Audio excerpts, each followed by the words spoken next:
Welcome back to whatever this is. Today we're making one of my favorite Southern side dishes. Some people consider this a dessert, but it's a dessert before the dessert. There's cheese in it, it's a side dish. It's pineapple casserole.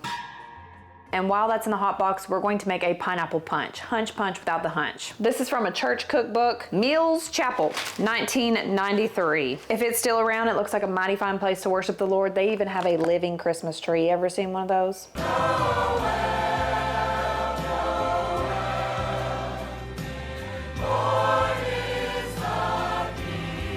We're gonna be on page 72 today. This is brought to you by Jackie Lester. Pay attention, you might learn absolutely nothing. Let's knees in place, here's what you're gonna need.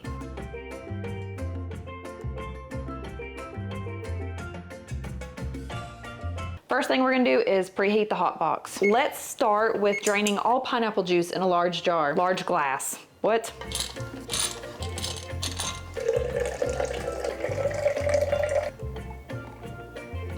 That high fructose corn syrup is really good. Can you see me? We have to reserve 6 teas of this. 6 teas, oh no. Usually it's TSP, TBS. We'll figure that out later. Combine sugar, flour, and 6 teas juice in large mixing bowl.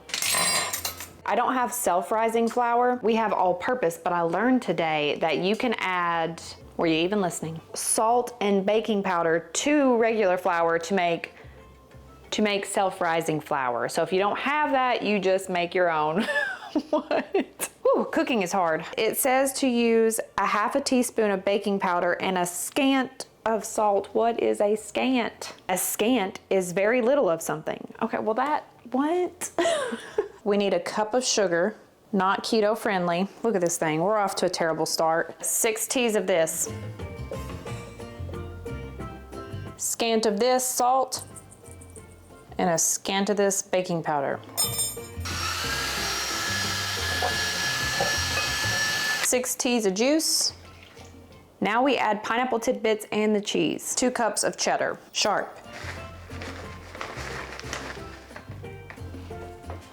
Now I know what you're thinking. If you've never had this, this looks disgusting. And honestly, it was gross the first time I tried it. It's one of those things you have to give it a second try, you know what I mean? There's a little restaurant in Smyrna, Tennessee that makes the best one. I can't think of the restaurant name. It was a salad bar, if anybody remembers. A salad bar, and they had this as part of the sides. Get a close-up of that. Theirs was more of a puree, not chunky. It was kind of like a baby food texture. It was delicious. That does look a little soupy, but maybe it'll thicken up, right? Now we pour this into a baking dish and crush, English is hard, crush Ritz crackers. Now, lucky for us, or lucky for my new neighbor. Yesterday, someone new moved in. Wouldn't this be nice to say hello to my new neighbors and bring them this wonderful Southern dish? They don't look like they're from here. They look like they're from New York or California. Those are 2 very different things. I have been to neither of those. I thought I could bring her a true Southern staple to welcome her to the South. So I'm hoping this turns out good. And I'm hoping to get this into 2 casserole dishes. That was a lot of words to say absolutely nothing, but that's why I'm gonna be using 2 containers, 2 dishes instead of 1, because I'm sharing. Sharing is caring. So here we go, in the dish. Where's the other dish? She might wanna move back home after having this. You know what this is? This is kind of equivalent to pineapples on pizza, just something you don't do. Which I like. I like pineapples on pizza, but most people don't. It's kind of sinful. That's what this is giving.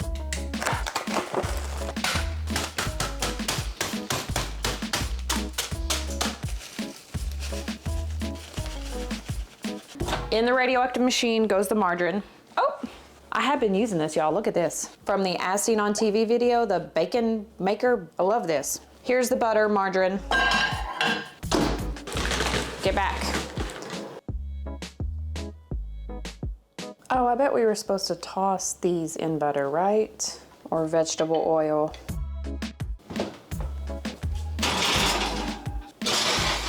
No feet pics. That bakes in the hot box for 30 minutes. While we wait, we're gonna make our punch on page 5, and it's by Lucille Phillips. Here's what you're gonna need for this. First, you mix lemonade Kool-Aid as directed, and that is 1 cup of sugar. Woo! Water with 1 cup of sugar.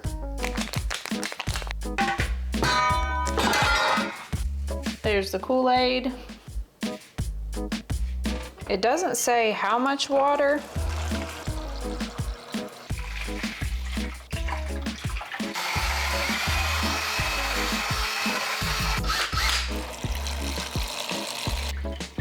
Now it says to let that stand overnight. We're just gonna pretend I did that. And now we add pineapple juice. And we're half in this recipe, did I tell you that? Half of this.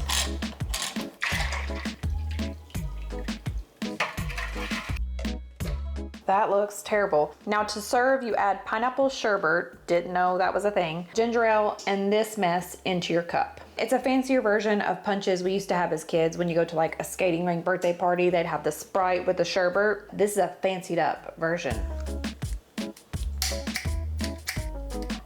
Oh, hang on. Here goes my scooper piece in there.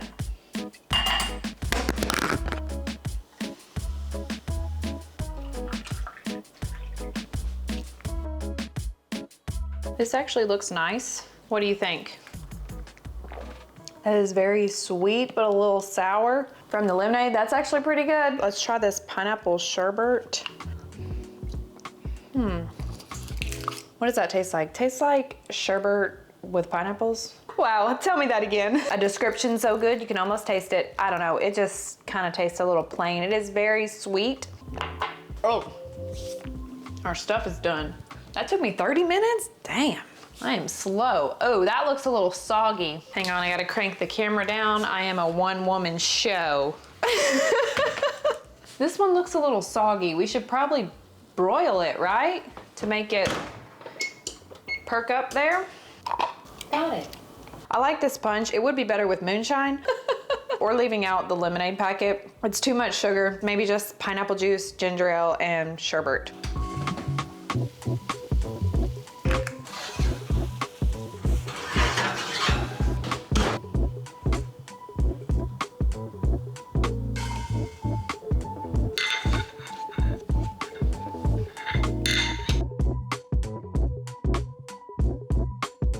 I love how the cheese didn't even really melt. It's a little gelatinous. How's this look?